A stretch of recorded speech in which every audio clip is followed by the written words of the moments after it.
11 محرم کی وہ صبح تھی جب اہل بیت کو کوفہ جانے کا حکم ملا۔ کربلا سے کوفہ کا فاصلہ 56 میل کا ہے۔ یہ فاصلہ بہت سرعت سے طے کیا گیا اور روایت کے مطابق قافلہ 11 محرم کی شام کو کوفہ پہنچ گیا تھا۔ مسجد حنانہ کوفہ کی قدیم مساجد میں سے ایک ہے اور یہیں پر شہداء کے سرہائے اقدس رکھے گئے تھے اور اہل بیت نے یہاں قیام کیا تھا، اور یہاں سے ابن زیاد کے دربار میں لے جایا گیا جسے قصر دارالامارہ کہا جاتا ہے۔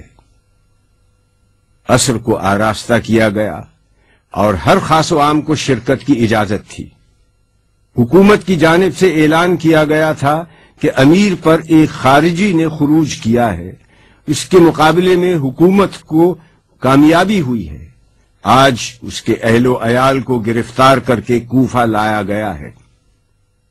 بازار کوفہ سے قصر تک لوگوں کا ازدحام تھا۔ پتہ کہ نقاروں پر چوٹ پڑ رہی تھی۔ جب اہل بیت کو ابن زیاد کے سامنے پیش کیا گیا تو اس نے جناب زینب سے مخاطب ہو کر کہا کہ سنتی ہو، یہ میری فتح کے شادیانے ہیں، یہ میری فتح کا اعلان ہے۔ شادیانے خاموش ہوئے۔ اذان کی آواز گونجی۔ آپ نے کہا، ذرا غور سے سن ان الفاظ کو، یہ میرے بھائی کی فتح کا اعلان ہے۔ شادیانے بند ہو جائیں گے لیکن یہ اذان تا قیامت گونجتی رہے گی اور میرے بھائی کی حقانیت اور اصول پسندی کی یاد دلاتی رہے گی۔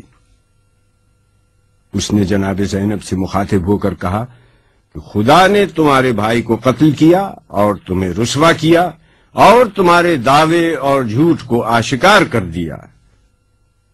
جناب زینب نے اس وقت خطبہ ارشاد فرمایا، شکر ہے خدا کا جس نے ہم کو بزرگی اور کرامت عطا فرمائی، اپنے نبی محمد صلی اللہ علیہ وسلم کی وجہ سے پاک کیا اور ہم کو ہر نجاست و ناپاکی سے جو حق پاک کرنے کا تھا پاک کیا، اور عنقریب فاسق رسوا اور ذلیل ہوگا اور فاجر جھوٹا ہے۔ ابن زیاد نے کہا، تم نے دیکھا کہ خدا نے تمہارے بھائی حسین سے کیا سلوک کیا؟ جناب زینب نے فرمایا کہ میں نے سوائے نیکی اور خیر کے اور کوئی چیز خدا کی جانب سے نہیں دیکھی۔ ہم اہل بیت کے لیے اللہ نے شہادت مقدم فرمائی، وہ لڑے اور شہید ہو گئے۔ تجھے ایک دن خدا کے سامنے جواب دینا ہوگا، اس دن کے لیے تیار ہو جا۔ افسوس تو عارضی قوت و اقتدار کے نشے میں چور ہے، تیری یہ حکومت اور سلطنت دنیا زائل ہونے والی چیز ہے۔ حسینی انقلاب نے کوفے کے اس قصر کو رہتی دنیا تک کے لیے زمین بوس کر دیا جو آج ہماری نظروں کے سامنے ہے۔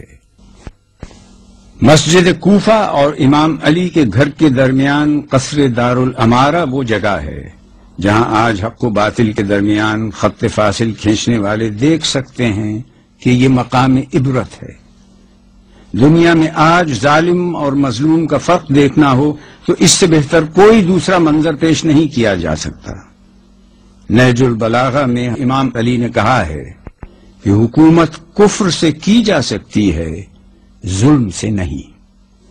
دارالامارہ کا تاریخی پس منظر یہ ہے کہ عبد الملک بن مروان تخت پر تھا کہ مصعب بن زبیر کا سر اس کے سامنے لایا گیا تو عبد الملک بن عمیر نے مروان سے کہا کہ ایک دن میں اور ابن زیاد اس مقام پر بیٹھے تھے کہ حسین کا سر اور قافلہ حسین ابن زیاد کے سامنے پیش ہوا۔ پھر ایک دن وہ آیا کہ میں اور مختار ابن عبیدہ ثقفی بیٹھے تھے کہ ابن زیاد کا سر ہمارے سامنے آیا۔ پھر ایک دن ایسا آیا کہ میں اور مصعب بن زبیر بیٹھے تھے کہ مختار ثقفی کا سر ہمارے سامنے پڑا تھا، اور آج وہ دن ہے کہ مصعب کا سر ہمارے سامنے پڑا ہے۔ اس واقعے کو سننے کے بعد عبد الملک بن مروان نے 71 ہجری میں اس قصر کو گروا دیا۔ پھر اس کے بعد آج تک کسی کی ہمت نہ ہوئی کہ کوئی اس کی تعمیر کا سوچ بھی سکے۔ مٹایا قیصر و کسریٰ کے استبداد کو جس نے، وہ کیا تھا؟ زور حیدر، فقر بوذر، صدق سلمائی۔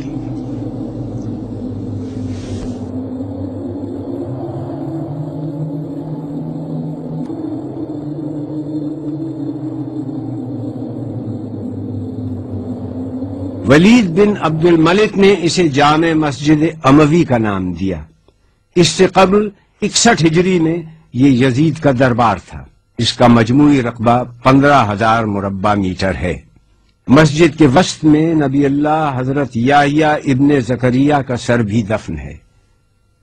مسجد اموی سے ملحق کھنڈرات کا ڈھیر آج بھی موجود ہے۔ یہ یزید ابن معاویہ کا محل ہے جہاں وہ رہتا تھا۔ ماضی میں ظلم و استبداد کرنے والی حکومتوں اور جابر حکمرانوں کا ذکر اب ان زمین بوس کھنڈرات تک محدود ہے، وہ بھی اس لیے کہ اگر آج دنیا میں کہیں بھی ظلم و جور ہوگا تو ان حکمرانوں کا انجام بھی اس سے مختلف نہیں ہوگا۔ محل سے نزدیک ہی ایک بند گلی میں ویران اجاڑ تہہ خانے میں یزید ابن معاویہ کی قبر ہے۔